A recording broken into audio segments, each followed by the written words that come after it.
Zimbabwe ವಿರುದ್ಧದ ಮೊದಲ T20 ಪಂದ್ಯದಲ್ಲಿ ಟೀಮ್ ಇಂಡಿಯಾ ತಂಡದ ಯುವ ಪಡೆಯು ಅಬ್ಬರಿಸುತ್ತಿದ್ದು, ಹಾಗೆ ವೀಕ್ಷಕರೇ, ಈ ಒಂದು ಪಂದ್ಯದಲ್ಲಿ ಮಧ್ಯಮ ವರ್ಗದಲ್ಲಿ ಬ್ಯಾಟಿಂಗ್ ಬೀಸಲು ಬಂದಿದ್ದ ರಿಂಕು ಸಿಂಗ್ ಅವರು ಭರ್ಜರಿಗೆ ಪ್ರದರ್ಶನ ತೋರಿದ್ದಾರೆ. ವೀಕ್ಷಕರೇ, ಇನ್ನು ರಿಂಕು ಸಿಂಗ್ ಅವರ ಈ ಪ್ರದರ್ಶನಕ್ಕೆ ದಯವಿಟ್ಟು ಈಗಲೇ ವಿಡಿಯೋಗೊಂದು ಲೈಕ್ನ ಮಾಡಿ. ಹಾಗೆ ವೀಕ್ಷಕರೇ, ಇದೇ ರೀತಿ ಸ್ಪೋರ್ಟ್ಸ್ ಮಾಹಿತಿಗಾಗಿ ದಯವಿಟ್ಟು ಈಗಲೇ ಚಾನಲ್ನ ಸಬ್ಸ್ಕ್ರೈಬ್ ಮಾಡಿಕೊಳ್ಳಿ. ಹೌದು ವೀಕ್ಷಕರೇ, ಜಿಂಬಾಬ್ವೆ ವಿರುದ್ಧ ಮೊದಲ ಪಂದ್ಯವನ್ನು ಆಡುತ್ತಿರುವ ಟೀಮ್ ಇಂಡಿಯಾ ತಂಡವು ಇದೀಗ ವೀಕ್ಷಕರ ಮೊದಲ T20 ಪಂದ್ಯದಲ್ಲಿ ಅತ್ಯುತ್ತಮವಾಗಿ ಪ್ರದರ್ಶನ ತೋರಿದ್ದು, ಹಾಗೆ ವೀಕ್ಷಕರ ರಿಂಕು ಸಿಂಗ್ ಅವರು ಮಧ್ಯಮ ವರ್ಗದಲ್ಲಿ ಅಬ್ಬರಿಸಿದ್ದಾರೆ. ಹೌದು ವೀಕ್ಷಕರು, ರಿಂಕು ಸಿಂಗ್ ಅವರು ಕೇವಲ ಎದುರಿಸಿದ 24 ಎಸೆತಗಳಲ್ಲಿ 55 ರನ್ ಸಿಡಿಸಿದ್ದು, ಹಾಗೆ ವೀಕ್ಷಕರು 170 ಸ್ಟ್ರೈಕ್ ರೇಟ್ನೊಂದಿಗೆ ಭರ್ಜರಿಯಾಗಿ ಬ್ಯಾಟ್ ಬೀಸಿದ್ದಾರೆ. ಇನ್ನು ವೀಕ್ಷಕರ ಕೊನೆಯ ಓವರ್ನಲ್ಲಿ ರಿಂಕು ಸಿಂಗ್ ಅವರು 19 ರನ್ ಬಾರಿಸಿದ್ದು, ಹಾಗೆ ವೀಕ್ಷಕರ ಟೀಮ್ ಇಂಡಿಯಾ ತಂಡವು ತನ್ನ ನಿಗದಿತ 20 ಓವರ್ಗಳಲ್ಲಿ 186 ರನ್ ಕಲೆ ಹಾಕಿ 5 ವಿಕೆಟ್ ಕಳೆದುಕೊಂಡಿದೆ.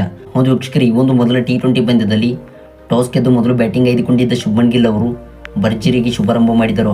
ಹೌದು ವೀಕ್ಷಕರೇ, ಅಭಿಷೇಕ್ ಶರ್ಮಾ ಅವರ ಜೊತೆಗೂಡಿ 100 ರನ್ಗಳ ಜೊತೆಯಾಟ ಆಡಿದ್ದು, ಹಾಗೆ ವೀಕ್ಷಕರೇ, ಶುಭ್ಮನ್ ಗಿಲ್ ಅವರು ಎದುರಿಸಿದ 26 ಎಸೆತಗಳಲ್ಲಿ 46 ರನ್ ಸಿಡಿಸಿದರು.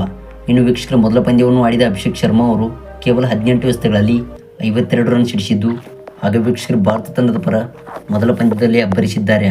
ಇನ್ನು ವೀಕ್ಷಕರ ಉಳಿದಂಥ ಆಟಗಾರರು ಸ್ವಲ್ಪ ಮಟ್ಟಿಗೆ ಪ್ರದರ್ಶನ ನೀಡಿದ್ದು, ಹಾಗೆ ವೀಕ್ಷಕರ ರಿಂಕು ಸಿಂಗ್ ಅವರು ಈ ಒಂದು ಪಂದ್ಯದಲ್ಲಿ ಆರ್ಭಟಿಸಿದ್ದಾರೆ.